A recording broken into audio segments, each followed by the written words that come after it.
the shortage of labor in the state. And I was wondering, when you analyze a company, do you take that into consideration by choosing companies who's not dependent so much on labor? The second question is, I heard you in the beginning of the meeting that is so much capital coming from foreign country. You mentioned so many different countries who bought the Berkshire Hathaway, and I'm sure they buy all companies in the Dow. Do you feel like the analysts who analyze the Dow have that into consideration, that the Dow now is becoming as the Walmart of the security business in the world, where all the national of different country, they bypass their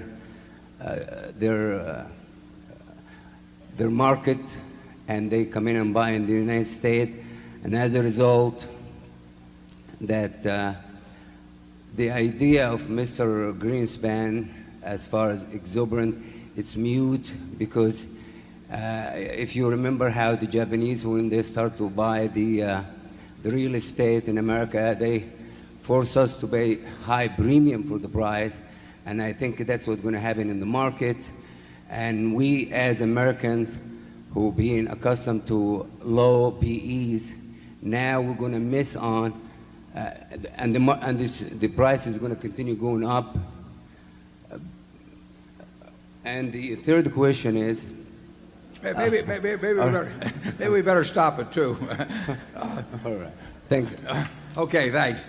The second way, we pay very little attention. We don't pay any attention to capital flows. In other words, we don't really care who's buying or selling any security. Somebody is buying or selling each one. So obviously, there's, you could focus on the buyers, you could focus on the sellers, but you can say now that there's $20 billion in a month or so going into equity funds and all, but it doesn't make any difference to us.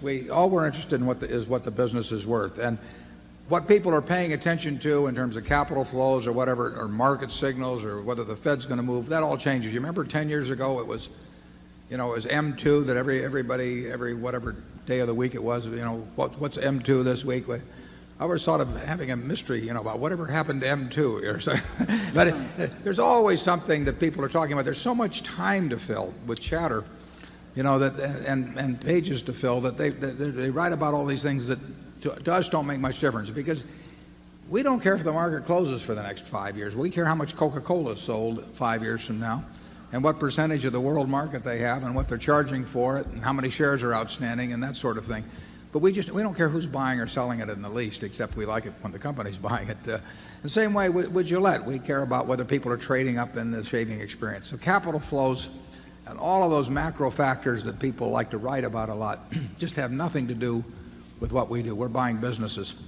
And I really think it is not a bad mindset whenever you buy a stock to say, would I be happy buying this stock if the market closed for 5 years? Because then you're buying a business if you say yes to that. If you don't say yes to that, you may not be focusing on the proper thing. By its nature, the U.S. is running a substantial trade deficit, merchandise trade deficit. If you buy more from the rest of the world than you're selling them, which is what happens when you're running a trade deficit, you have to balance the books. I mean, they get something in exchange, and what happens is they get some sort of capital asset in exchange. They may get a government bond, they may get a piece of the U.S. business or something, but the key thing in economics, whenever somebody makes some assertion to you about economics, you always want to say, and then what? In fact, it's not a bad idea to say it about everything in life, but you always have to say, and then what? So when you read that the merchandise trade deficit is $9 billion, what else does that mean? Well, it means that somehow we have to have created $9 billion of capital assets, claims on our production in the future, with somebody else in the world. So they have to invest. They don't have any choice. When somebody says, won't it be terrible if the Japanese sell all their government bonds? They can't sell all the government bonds without getting something else in exchange. They'll get some other American asset in exchange, because there's no other way to do it. They can sell it to the French, but then the French have the same problem. So trace through where the transactions go anytime someone starts talking about one specific action in economics. Question about labor. Generally speaking, obviously, we like a business with low labor costs, but we like a business with low costs of every kind because the rest is profit. So it would be true that on balance we would not be high on labor-intensive companies, but there's some very good businesses that are labor-intensive. But if you say, would I rather have a labor-intensive business or a non-labor-intensive business, and everything else is equal, the answer is the less labor-intensive business. Charlie, you want to comment on either one?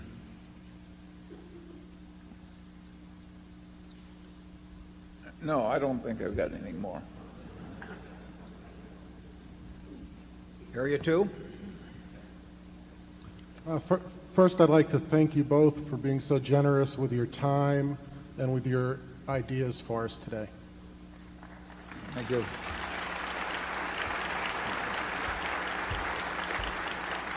We get paid by the hour, so it. Well, I'll try and talk quickly then. No. My name is Bob Costa from Evansville, Indiana. I've been a shareholder for 4 years. This is my first visit to Omaha, and I went to the Mega Mart, and I actually bought something there, and I tried to pay for it with an American Express card. And they told me, just like the ad, you can't use it here. I hope you both comment on that, or at least one of you. But my real question is that I just stumbled across the idea of intellectual capital and how that might be useful in valuing a business. And I was hoping that one or both of you could clarify that for me and whether that's useful to us as investors or just another academic theory that we'd be better off ignoring. Yeah. Harvey Golub, who runs American Express and has done a terrific job of running it, has written me about the Furniture Mart as well as about See's. And we basically let our managers run their own businesses. So the people at each entity, Borsheim's takes American Express, others of our businesses do too. We let every manager make his decisions. As soon as I start telling the managers that they ought to say take American Express or not take Visa or whatever it may be, at that point they've lost some of the responsibility for their operations and perhaps to an extent even some of the pride that comes from running them. Most of our managers do not need to work for a living. They run their businesses for the same reason Charlie and I run Berkshire. They love doing it. They jump out of bed in the morning because it's exciting to do. And the one thing that would keep the two of us or drive the two of us away from Berkshire is if we were getting second guessed all the time or somebody else was telling us when to swing or not to swing. We would have no interest in running the business. We do something else then. And maybe our other managers aren't as extreme as we are in that respect, but we feel they've built successful businesses. They know how to do it. We do allocate the excess capital they generate, but aside from that, we really let them make their own decisions. So we have no company-wide policy on virtually anything that I can think of except send money to Omaha. We're delighted to have American Express give the Furniture Mart the reasons why the Furniture Mart will be better off using American Express. And my guess is they have some very good reasons. But they're going to have to sell them on that. And just like any vendor of anything has to sell each operation. We wouldn't tell the people at See's who to buy the nuts from or who to buy the container from or anything of the sort, how to design the stores or whatever it may be. And that's just the Berkshire philosophy on that. Charlie, you want to comment? Yeah. Let me shift to intellectual capital. Berkshire has a lot of intellectual capital in these very able executives in the various businesses, and we hope we've got some intellectual capital in the few hundred square feet at headquarters. But we are not in the business of designing oil refineries with armies of engineers or developing software with armies doing complicated accounting work all over the world. We just haven't drifted into that kind of a business. And intellectual capital has gotten to be a new buzzword because we've now developed huge businesses like Microsoft, which really didn't exist on that scale not so very long ago. And so people have suddenly realized, my God, there's really a lot of money in aggregation effects and momentum effects when you get a bunch of really bright people working in the same direction. And that's what's made the concept so fashionable. By and large, we've avoided the field. Again, it's hard for us to understand. Yeah, we've looked for brains and energy and integrity in people that we work with. And if you get that combination and you're in a decent business, you're going to own the world. And whether you call it intellectual capital or anything, you can stick the names on it. And that's who we try to associate with. I mean, it's a lot easier than doing it yourself. And when we get in our own businesses, you saw that group there at the end of the movie. I mean, that's a huge asset to Berkshire. They talk about getting into accounting for it. That's nonsense in my view. I mean, you don't need to do that. But you should pay for it, and you should pay for it as shareholders. You should pay for it as managers. When we get people, whether it's Tom Murphy or Al Zane at Gillette or Roberto Goizueta or Michael Eisner, I mean, those people have added billions of dollars of value. And it's just, that's who we want to be associated with. And we don't want to be associated with the mediocre managers because the difference is huge. But we don't go through an elaborate exercise. We just recognize the people that have got those. We try to recognize the people that have got those qualities, and then if they're in a good business and they've got those qualities, we want to take a big bite. But take intellectual capital. People think patents. They think copyrights. Patents and copyrights have gotten to be way more valuable as a percentage of the investment assets of the world. And so people are very much more interested in intellectual capital. Think of the great drug companies and how small they were 20 years ago and how everything they have is basically intellectual capital. It's the few products that really work that have the patents. But by and large, we're not in drug companies. No, but there are different forms. As Charlie said, there's businesses you sort of think of that way as their whole being intellectual capital. But I would argue that when Roberto Goizueta 15 years ago saw how to make the future of Coke, same product, dramatic and basically the same system, although it required some changes, but saw how to make that dramatically more valuable. By doing a lot of little things over a long period of time and doing them consistently and not getting his eye off the ball. Michael Eisner did the same thing. Disney hadn't gone anyplace, in the 15 years or so after Walt died. Now, we all knew who Mickey Mouse was and everything, but Michael really saw what the future should be, and he still does. And how you can say it's easy when it's all over, but how many people were doing something about it at the time? The place was languishing basically 15 years ago. They had the assets, and to me that's it's different than what Bill Gates does or Andy Grove does, but it's our form of intellectual capital, and it's one we can understand better. Zone, what do we have? 3.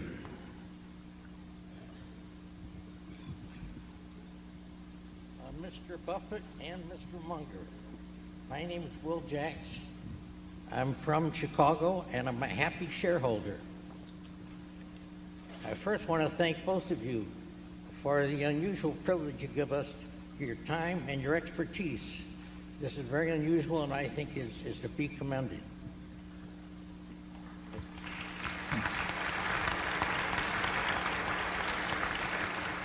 My question has to do with one of the major American industries that, unless I missed something in the reading, that is the pharmaceutical industry, the companies that make medicines. And I wonder under what circumstances you might consider those industries for investment by Berkshire Hathaway. Well, those industries, the pharmaceutical industry has obviously been a terrific industry to invest in.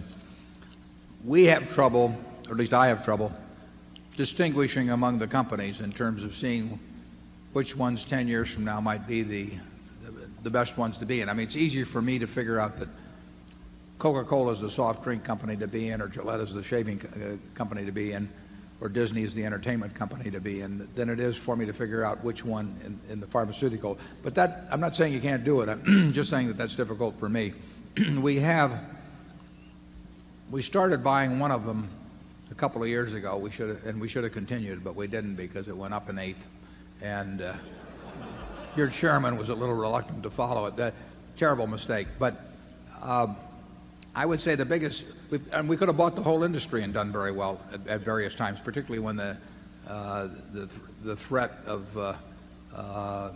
what people thought was the threat of the Clinton health program cast a big cloud over the pharmaceutical industry. That was a time you could have just bought the whole industry and done very well. We didn't do it. It was a mistake. Charlie? Well, it's hard to think of any industry that's done more good for consumers generally. When you think of the way children used to die and now they very seldom die. And it's been a fabulous business, and it's been one of the glories of American civilization. But we've admired it, but we haven't been part of it. We've missed a lot of things, and I'm dead serious about that. And we've missed things that should not have been beyond our capacity to grasp. There's a lot of things that should be beyond our capacity to grasp, but there's some that haven't been, and we've just plain missed them. Zone 1. Hello, I'm another Chicagoan, Shrikant Ranganekar, and a share owner. This question is directed first to Mr. Munger and then to Mr. Buffett. Mr. Munger, I am intrigued by your marshalling of the Commodore and Aristotle to support your points. Very few of today's money managers would or could do that. Could you elaborate on what role a study of history of civilization plays in developing a sound investment philosophy? Thanks. Well, I don't want to praise Aristotle too much. You know, he was the one who thought that women had a different number of teeth from men and never looked in his wife's mouth. Maybe his wife did.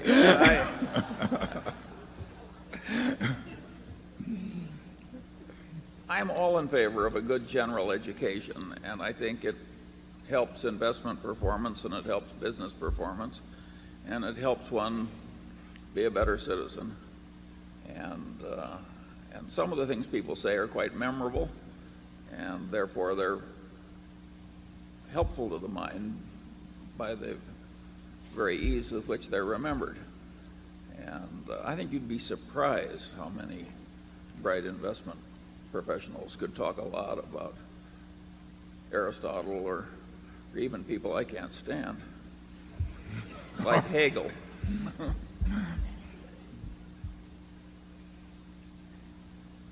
You want to quote a little more from anybody? Reinforce your... Oh, one of my favorite quotations in the whole world is from Einstein. He says, everything should be made as simple as possible, but no more simple. And I think that describes the reality that we all face. Charlie's favorite, though, is Ben Franklin. That's probably true, isn't it, Charlie? Yeah. We get more from Ben than anybody else. Keep thy shop and it will keep thee, that sort of thing. I mean, we're loaded with that stuff. 3 removes are as good as a fire. It's hard for an empty sack to stand upright. That's the Bible around Berkshire. Yeah. I once heard Warren say, the reason I'm so financially conservative is I don't want to find out how badly I might behave if I were stretched. I think we better cut him off here. Zone 2, you better cut the thumping there.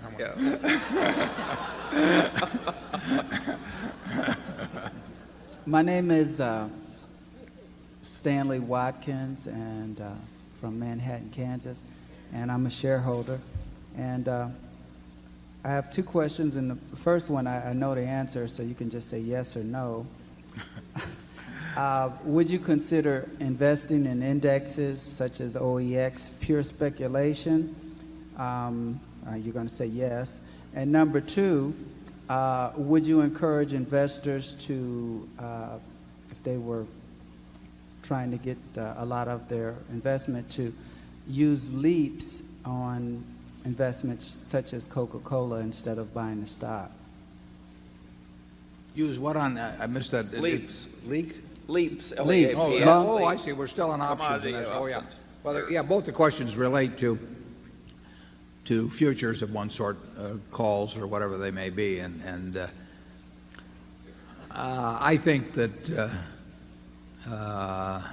investors should stick to buying ownership in businesses. It's not that you can't come up with a theoretical argument for buying, say, I mean, if you think Coca-Cola is attractive, you can say, well, I'd rather buy a 5-year option on Coke than buy the stock directly because it introduces leverage without the risk of going broke. But I think that that's a dangerous path to start down because if it works well, it's dynamite to start playing with things that can expire and become worthless or can be bought with very low margin as the OAX options you were talking about. Borrowed money usually or frequently leads to trouble, and it's not necessary. I mean, if you had some compelling reason, if you had to double your money by the end of the year and be shot, then I would head for the futures market because you need to do it. I mean, you have to introduce borrowed money, but you really ought to figure out how you can be happy with the present amount of money you've got, and then figure that everything else is all to the good as you go along. I don't think people, once they start focusing on short-term price behavior, which is the nature of buying calls or leaps or speculating in index futures, once you start concentrating on that, I think you're very likely to take your eye off the main ball, which is just valuing businesses. I don't recommend it. Charlie? Well, this is a group of affluent investors, and I don't think many of them did it in leaps.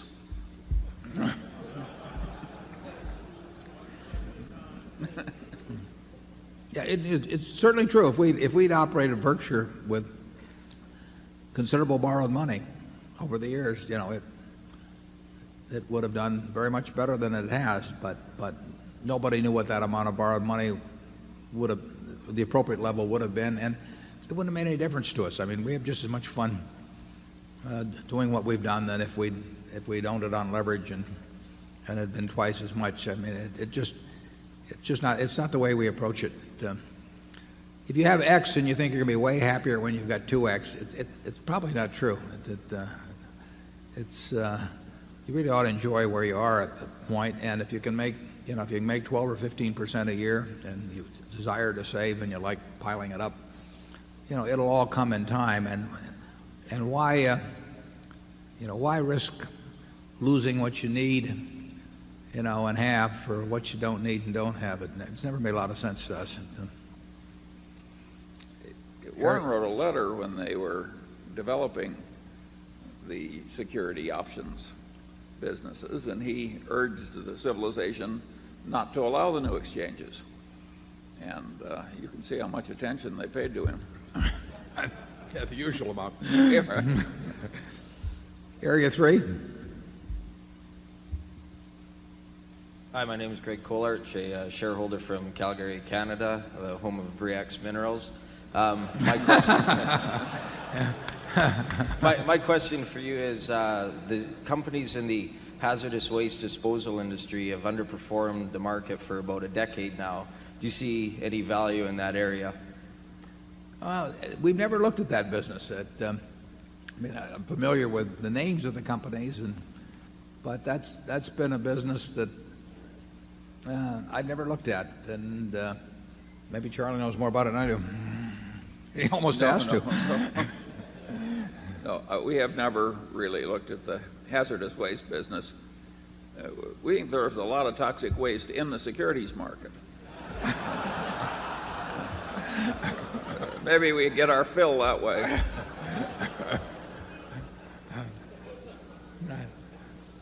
Area 1.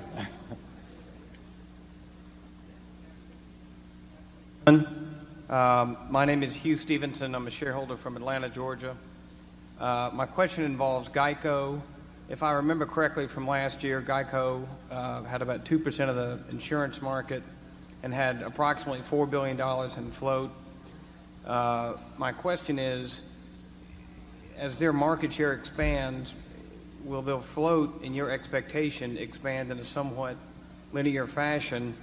And related to that, what is your guess might be the top end? Could they ultimately become as dominant as a Gillette or a Coke in their businesses, or is the nature of it such that they might stop at 10% of the market or 15% when they start to hit a significant hurdle?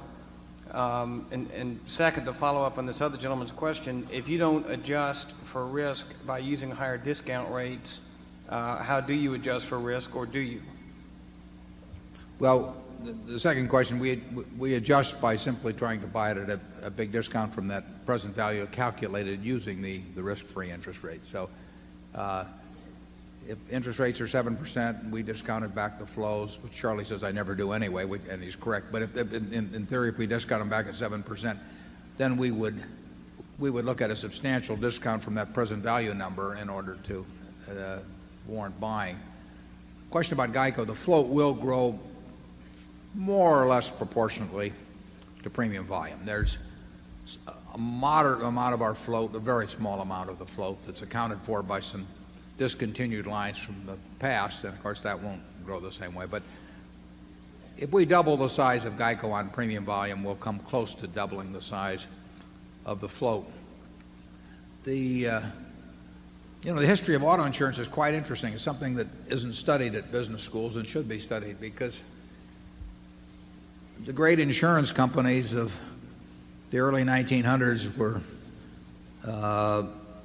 whether it's Aetna, Hartford, Travelers, they had these agency forces nationwide and wrote what was then more property business. They wrote a lot of fire business in those days, and of course the automobile only came in the early 1900s. And so their orientation was to property business, but they had this huge agency force throughout the United States. There were property insurance agents representing these big companies throughout the country.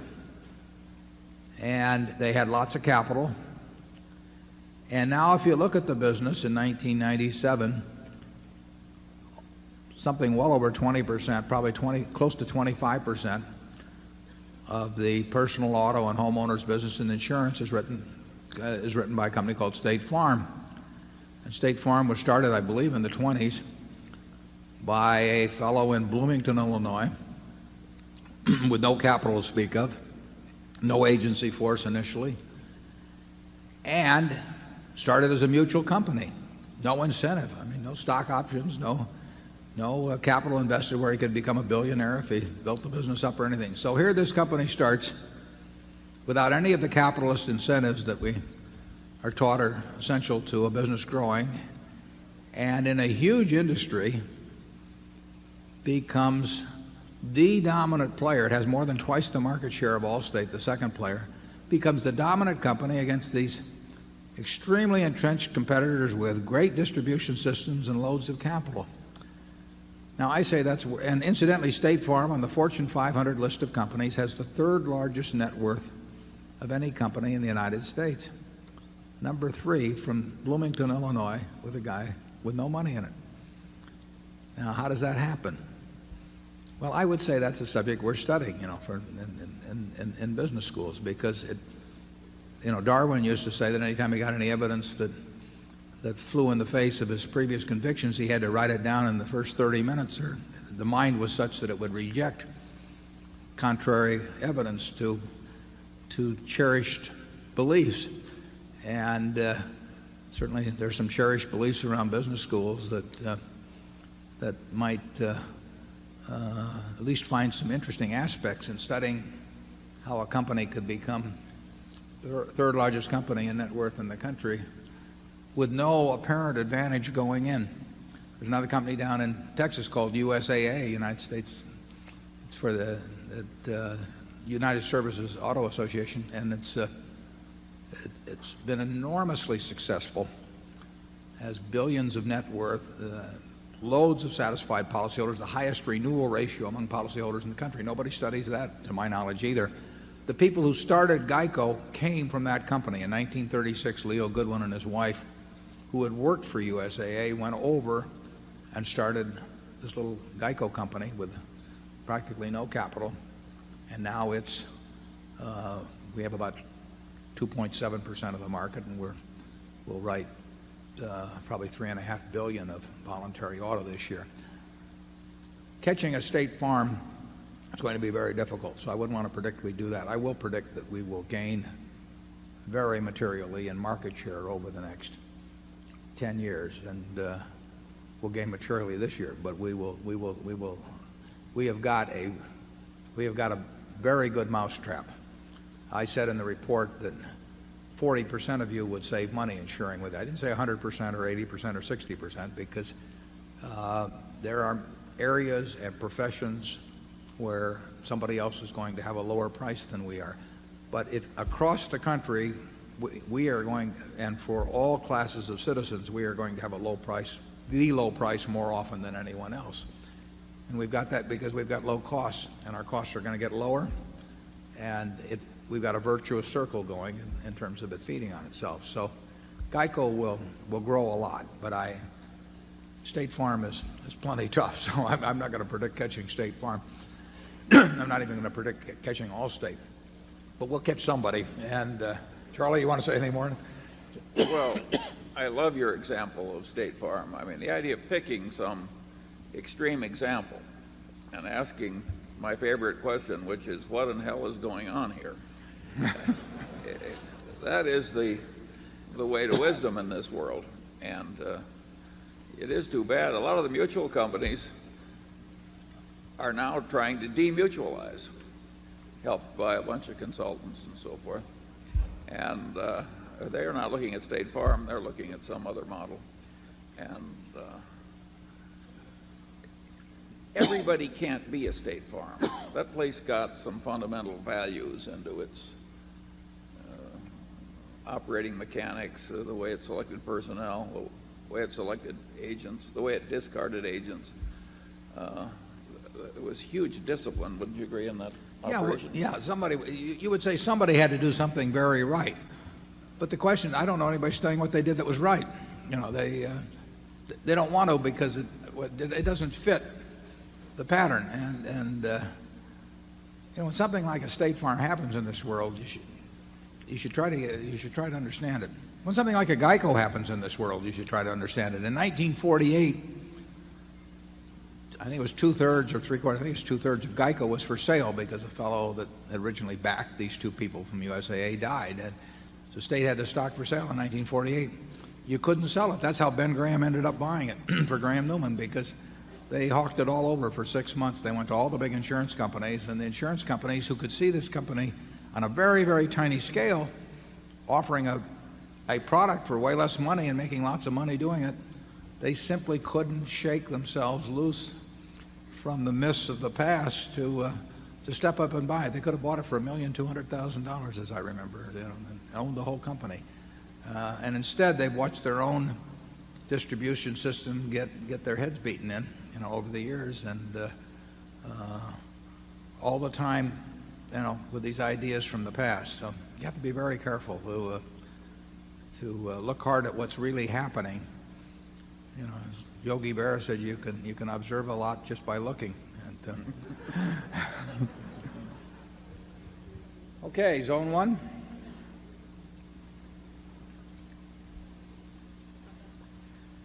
I'm Everett Puri from Atlanta, Georgia, and I wanted to ask you if you could comment on the matter of intrinsic value as it applies to some of the inevitables, given that the overpayment risk now is high and the share repurchases that are going on there. Yeah, well, we won't stick a price on them. We tell you that they are absolutely wonderful businesses run by sensational people, and that they are selling at prices that are higher than they've sold at most of the time. But that, you know, they may well be worth it, and worth a lot more even in terms of present terms, or it may turn out they're a couple of years ahead of themselves. we don't know the answer to that. We know we're very happy owning them. Gillette does not repurchase its shares or hasn't in any significant quantity for many years. Coke consistently repurchases its shares. We generally like the policy of companies that have really wonderful businesses repurchasing their shares.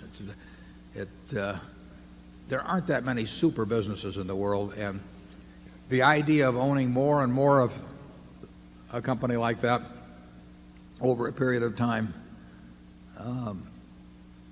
has an appeal to us, and almost an appeal regardless of price. The problem is that most companies that repurchase their shares, are frequently so-so businesses, and they're being done for motivations other than intensifying the interests of the shareholders in a wonderful business. But where you really know you have a wonderful business, and we think most of the ones we own are anywhere from extremely good to wonderful, we think it usually makes a lot of sense.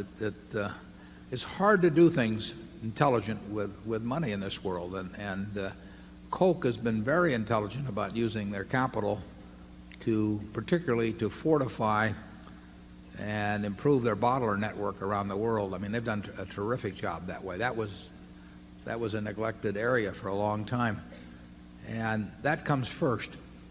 But there's only so far you can go with that, and to enhance the ownership of the shareholders in a company like Coca-Cola. When we bought our first Coca-Cola in '88, we bought about 6.2% of the company. And at that time, they may have been 600 million servings, not any more than that a day.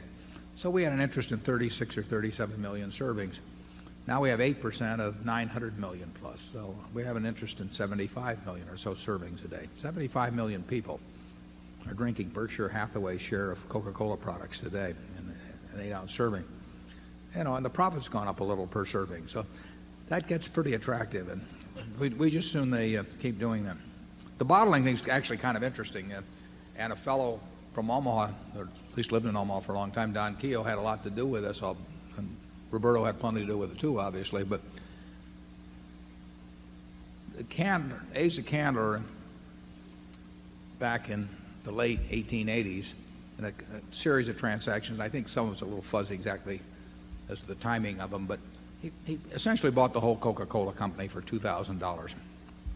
And that may be the smartest purchase in the history of the world. And then in 1899, I believe it was, a couple of fellows from Chattanooga came down. And in those days, soft drinks were sold over the counter to people in drugstores primarily. But there was a little bottling going on. There's already was somebody bottling in Mississippi, as I remember. But a couple of fellows came down and they said, bottling's got a future, and you're busy on the fountain side of the business, so why don't you let us develop the bottling system? And I guess Mr. Candler didn't think much of bottling, so he gave them a contract in perpetuity for almost all of the United States. For $1, he sold it to them, and gave them the right to buy Coca-Cola syrup at a fixed price forever. So Asa, who had scored with his $2,000 in a rather big way, managed to write what, it's easy for us to look back at, but it certainly looks like one of the dumbest contracts in history. And of course, as the years went by, and particularly around World War II, when the price of syrup was the primary ingredient in terms of cost in syrup, was sugar. And sugar went wild during and after World War I in price. And so here was a guy that in effect had contracted to sell sugar at a fixed price forever. And he'd also given these people perpetual rights and so on. In those days, they sold these sub-rights to bottler contracts, and those were usually the distance that a horse could go in a day and come back. That was sort of the circle that you gave people.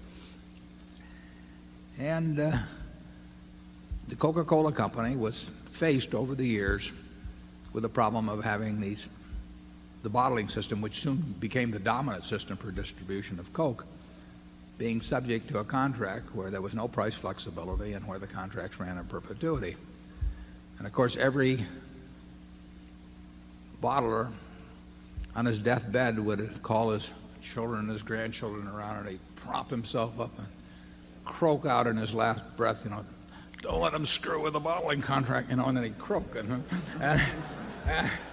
So the Coca-Cola Company faced this for decades, and they really couldn't do much about that bottling system for a long time. And Roberto and Don Keogh and some other people spent 20 or 25 years getting that rationalized. There were lawsuits back in the 20s and some things. But it was a huge project, but it made an enormous difference over time in the value of the company. And that's what I mean when I talk about intellectual capital, is because you aren't going to get results on that in a day or a week or a month or a year if you set out to get that all rationalized. But they decided that to get the job done, they had to do this. And that took capital, and they used capital to get that job done, but they used capital beyond that to repurchase shares in a big way. And it's been very smart, and I hope they are repurchasing shares probably as we talk, and that's fine with me. Charlie? Well, I do think Coca-Cola Company is one of the most interesting cases in the history of business, and it ought to be way more studied than it is. And there's just lesson after lesson after lesson in the history of the Coca-Cola Company. And but it's too long a story for today. Section 2. Jolene Crowley from San Diego.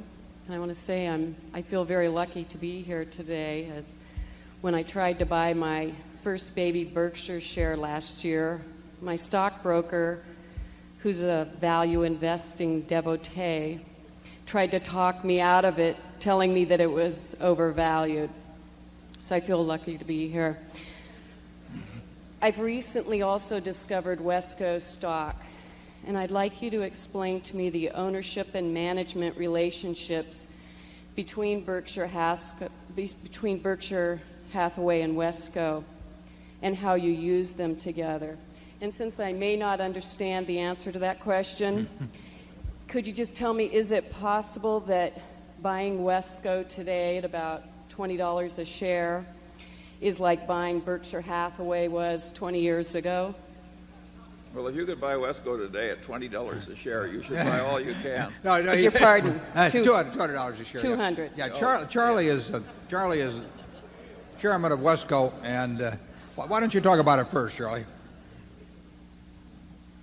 Wesco is 80% owned by Berkshire, and in terms of operating businesses now, it's got two, and it has an immense percentage of its net worth in marketable securities in its insurance subsidiary.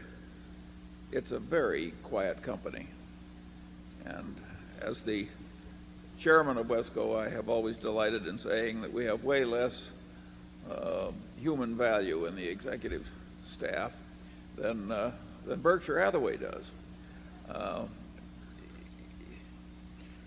It's a what is it Daniel Webster said about Dartmouth? He says, small school, but there are those who love her. Well, Wesco's a small place, and it's there in Berkshire as sort of an historical accident, but the main current of Berkshire is right here in the Berkshire shares.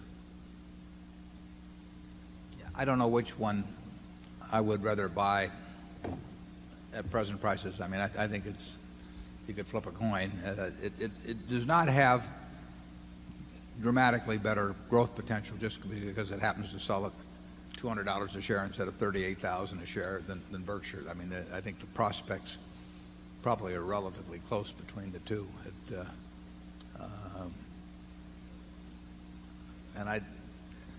They're run by the same people pretty much.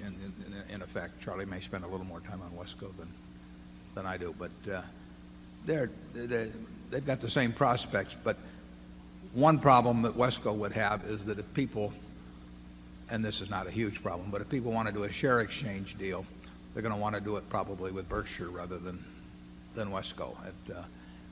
Wesco, we had small acquisitions in fields we knew Wesco's a logical place to put them unless they happen to be in areas that Berkshire's already in. And for the really large things, Berkshire can do them and Wesco can't. But there's nothing, I don't think there's anything significantly superior or inferior about investment in Wesco compared to Berkshire. Well, the long run record of Berkshire is better. Yeah, the one thing that it is a mistake to think that just because it's cheaper per share on a dollar price that it's got way more potential or anything, because that just isn't the case. A very large percentage of Wesco's value is represented by its interest in Freddie Mac, and a very large percentage of Berkshire's interest is represented.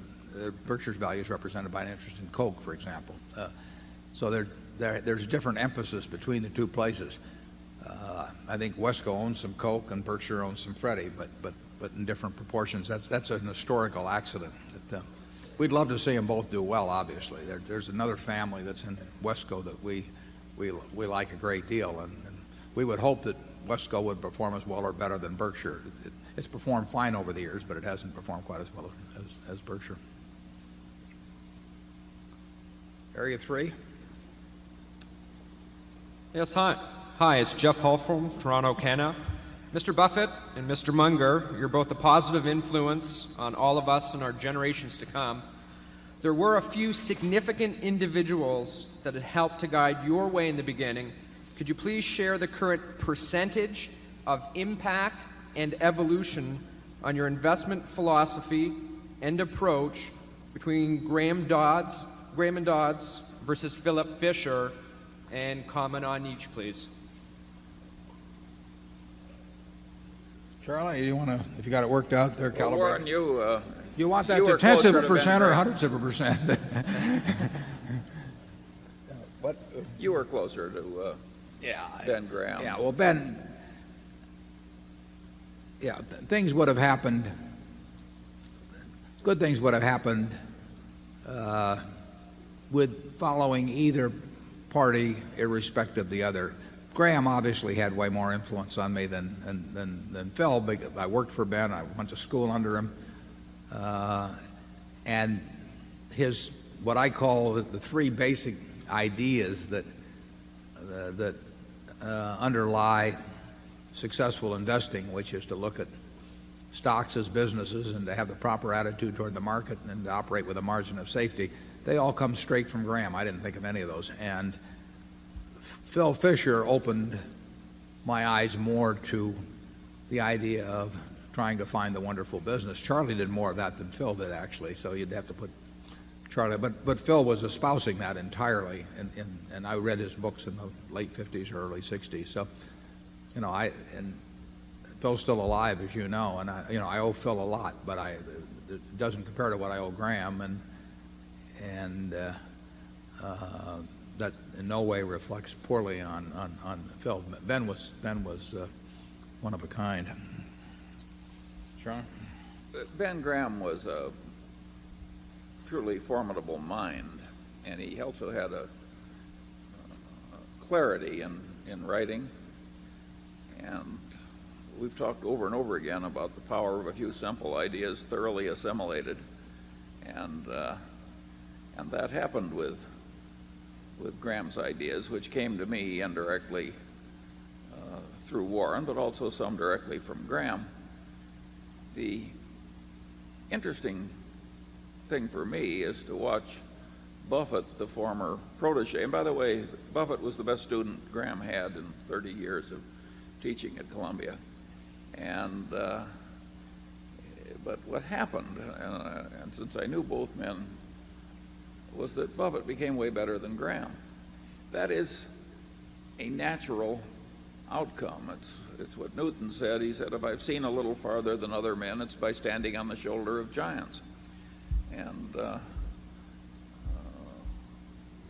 so Warren may have stood on Ben's shoulders, but he ended up seeing farther. And no doubt somebody will come along in due course and do a lot better than we have. I enjoyed making money more than Ben. I mean, candidly, with Ben, it really was incidental. At least by the time I knew him, it may have been different when he was younger. But it just didn't. The process didn't of the whole game did not interest him more than a dozen other things may have interested him. With me, I just find it interesting, and therefore, I've spent a way higher percentage of my time thinking about investing and thinking about businesses. I probably thought way more about businesses than Ben ever did. He had other things that interested him. So I've pursued the game quite a bit differently than he did, and therefore measuring the record is really, the two records are not. It's not a proper measurement. I mean, he was doing victory laps while I still thought I was out there running against the whole field. Well, Graham had some blind spots, partly of sort of an ethical professorial nature. He was looking for things to teach that would work for every man, that any intelligent layman could learn and do well. Well, if that's the limitation of what you're looking for, there'll be a lot of reality you won't go into because it's too hard to figure out and too hard to explain. Buffett, if there was money in it, had no such restriction. Yeah, Ben sort of thought it was cheating if we went out and talked to the management, because he just felt that the person who read his book, living in Pocatello, Idaho, could not go out and meet the management. So he didn't. And we didn't do it. I mean, when I worked for Graham Newman, I don't think I ever visited a management in the 21 months I was there. He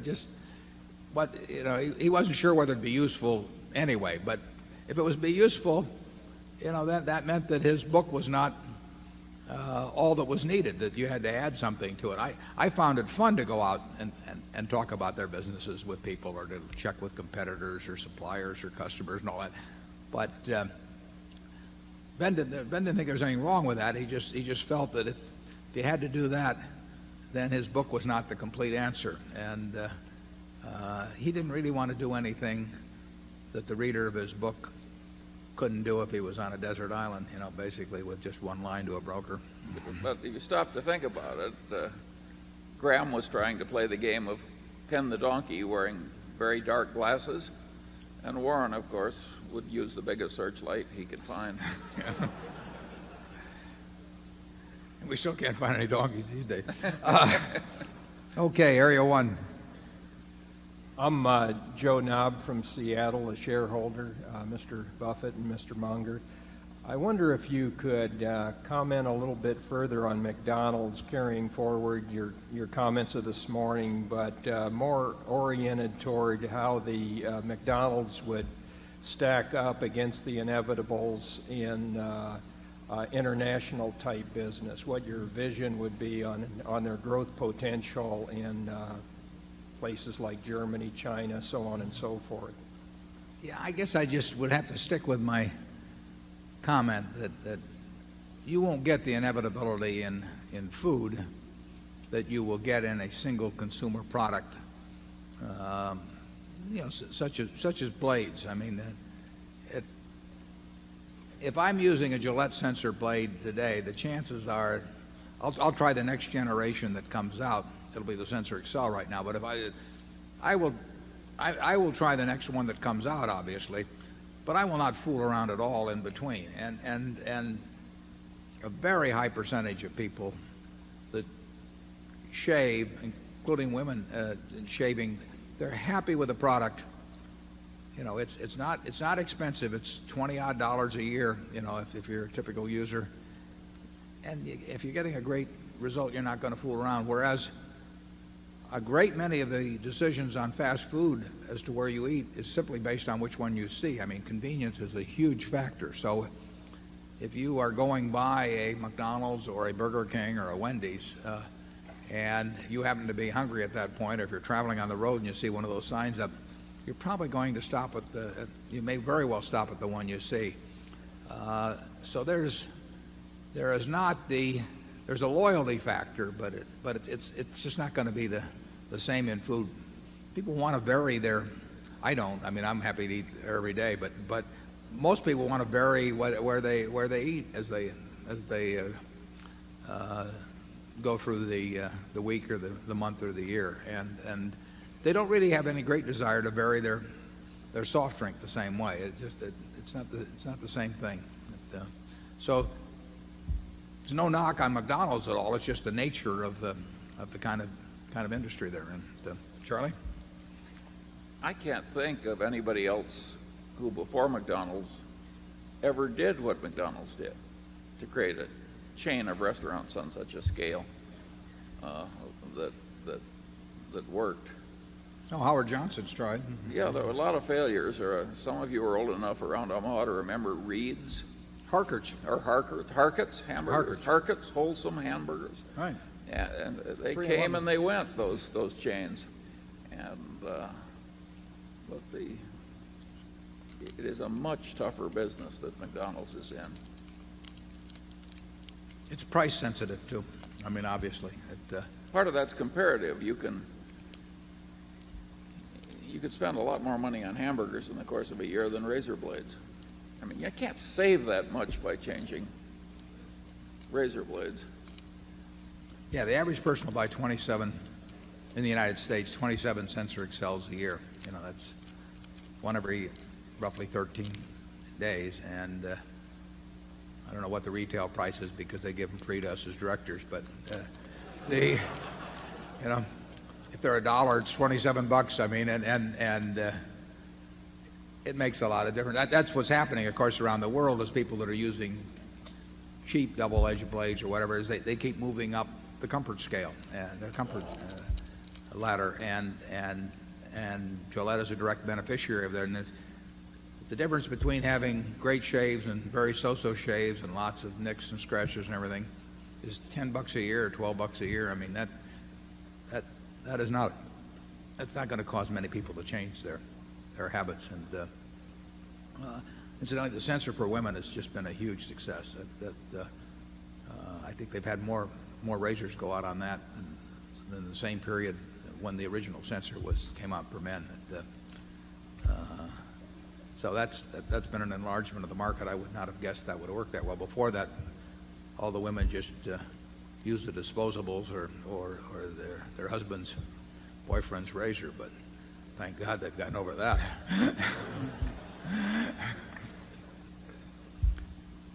Area 2. Gentlemen, my name is Ted Downey. I live in Mankato, Minnesota. Mr. Munger, your reference to Einstein, I happen to have an article called Strange is Our Situation Here on Earth, which is somewhat related to my question.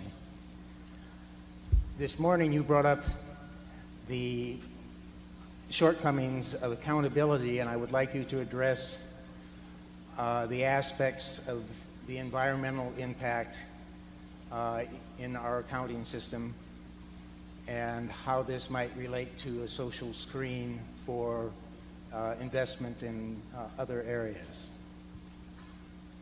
Well, again, that is broad enough and tough enough so that I think I should pass.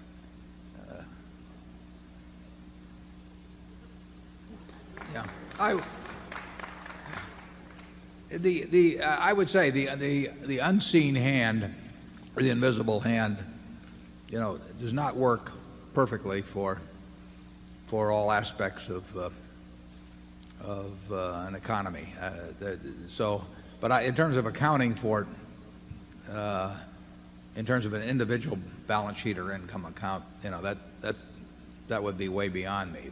But there are things that the invisible hand won't do, and therefore that unfettered market-driven economic action will not lead to the best result for society, in my view. I think the market works awfully well in a tremendous number of ways. It produces what people want and increasing quantities, and it's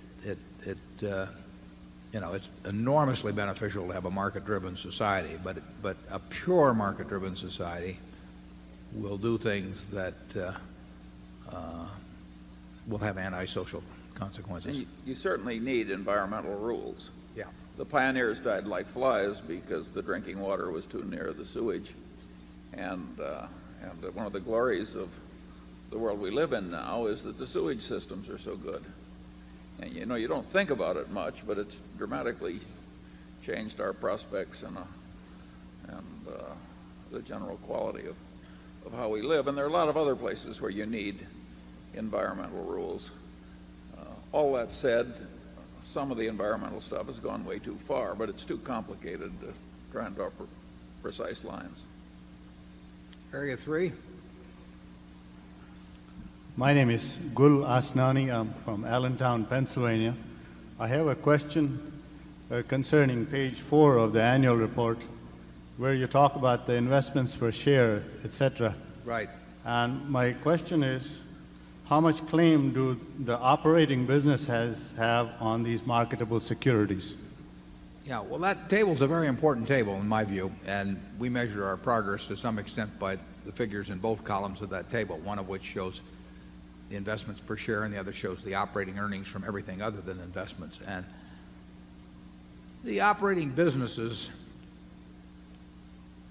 have first claim on anything that relates to their business. I mean, if Seas is going to buy a new plant, which it probably is now, or buy an additional building, I shouldn't say a new plant, you know, that comes first. The business is growing, it'll produce some economies and all that.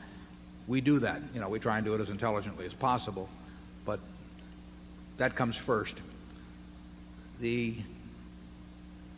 That doesn't use but a small fraction of the capital. All of those needs don't use but a small fraction of the capital that Berkshire will generate. The investments reside largely in insurance companies because that's where largely the liquid funds are. They have to have capital strength, obviously, because they have huge promises outstanding. But where they reside does not determine who manages them. Lou Simpson manages GEICO's portfolio specifically, but in effect, Charlie and I manage everything else. So where they precisely reside really makes no difference. I mean, they're sitting someplace. They're not for the operating management to use in projects that are far afield from what they're doing. But if they need money in any operating business, you know, we'll have a check there that day. The flight safety, for example, will be a fairly capital-intensive business. I mean, if our project with Boeing goes as we hope it goes, you know, there will be substantial money in there because we will have many more simulators around the world, and we'll be paying our proportional cost of it.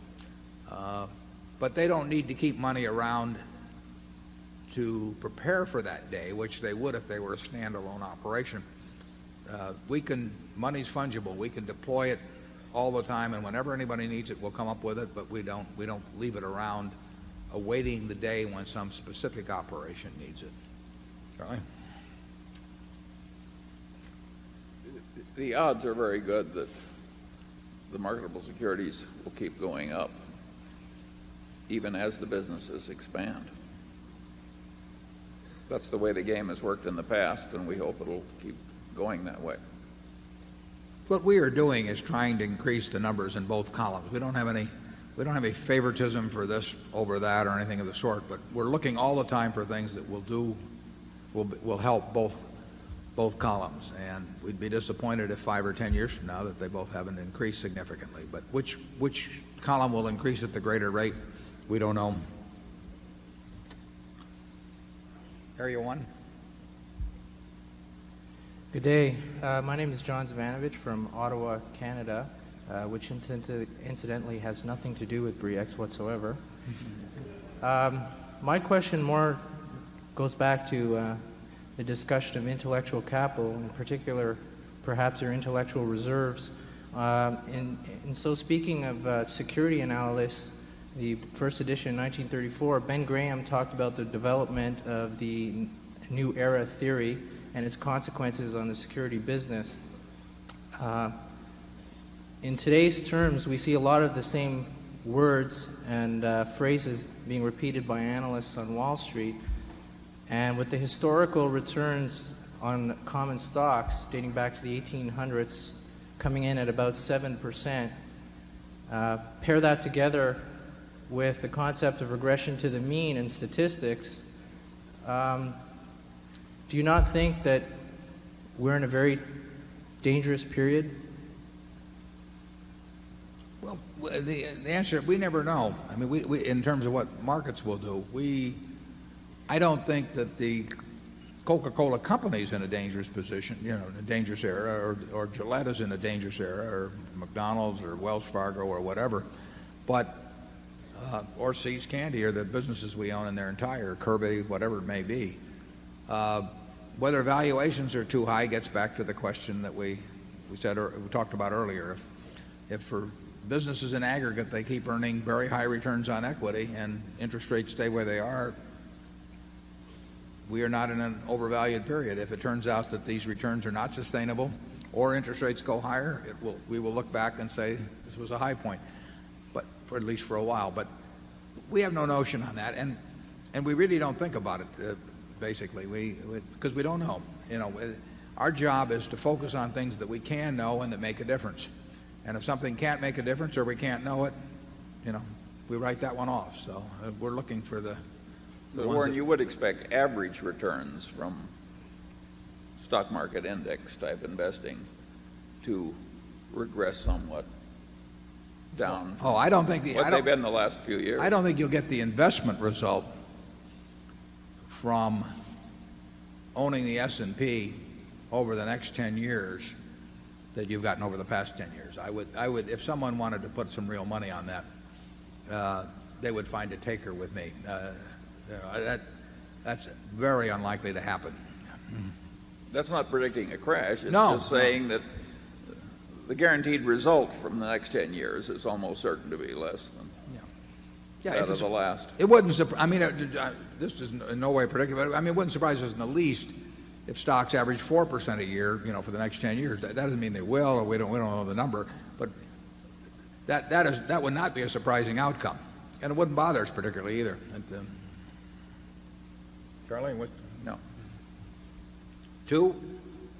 Hello, my name is Larry Widman from Minot, North Dakota. You have both talked today about the shrinking universe of stocks you could purchase, less margin of safety than ever, and a higher opportunity cost. And you've also talked about looking to potentially purchase your great companies that you already have at reasonable prices. And so I wonder if by talking so positively about some of your stocks, in particular Disney, such as in the 95 annual report when you talked about actually telling everyone that you were buying more shares on the open market, and again at the 97 meeting, at their meeting when you talked about maybe not selling the shares. Those were both opportunities maybe when Disney may have dropped because of such things as increased debt or even people's concerned about the Ovitz compensation package. And I just wonder if that may hurt your ability to buy these great companies at reasonable prices by talking so positively about them when in fact maybe you could buy them at lower prices when people get irrational. Yeah, you're saying that, which I probably agree with, that if we would say the world is going to hell at Coke or Disney or Gillette, we might be better off in terms of being able to buy more stock.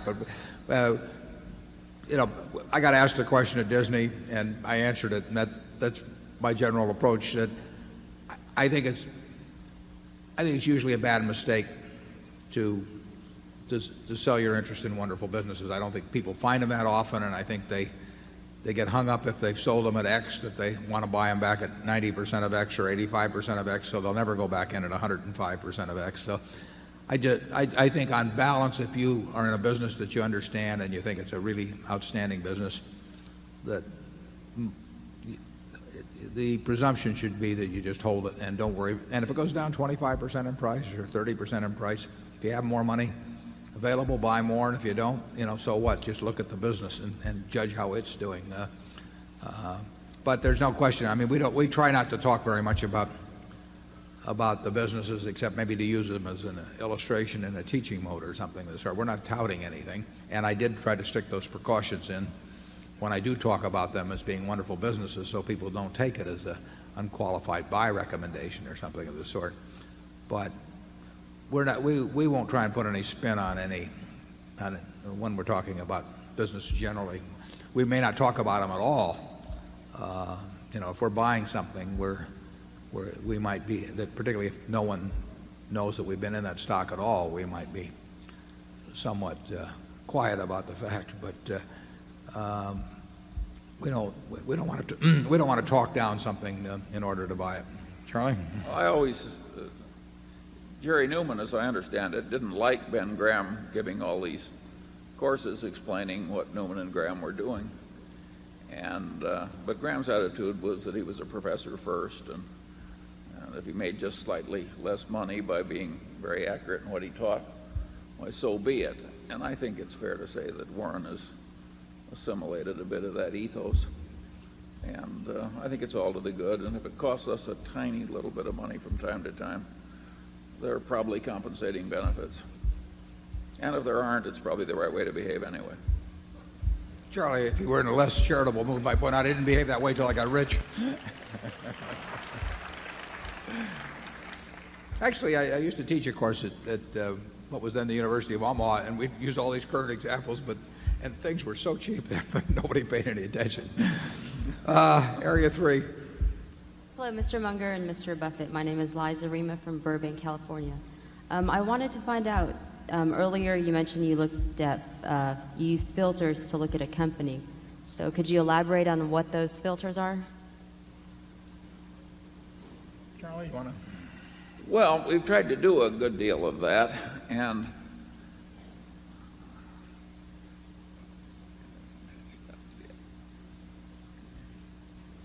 opportunity cost is a huge filter in life. If you've got two suitors who are really eager to have you, and one is way the hell better than the other, you do not have to spend much time with the other. And that's the way we filter stock buying opportunities. Our ideas are so simple, people keep asking us for mysteries when all we have is the most elementary idea. The first filter we probably put it through is whether we think, and we know instantly, I mean, whether it's a business we're going to understand, and whether it's a business that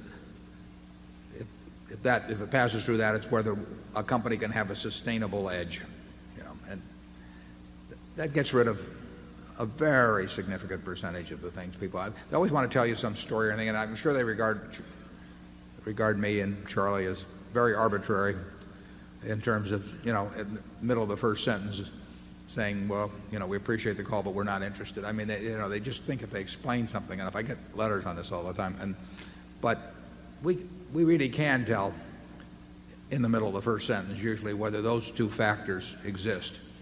And if we can't understand it, obviously it's not going to have, we can't make a decision as to whether it has a sustainable edge. And if we can't understand it, we very often can come to the conclusion that it's not the kind of business where it will have a sustainable edge. So 98% of the conversations we can end in the middle of somebody's first sentence, which of course goes over very big with the caller, but and then sometimes if you're talking about an entire business, we can tell by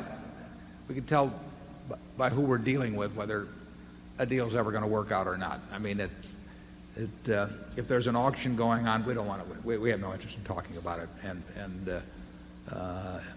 it just isn't going to. It isn't going to work.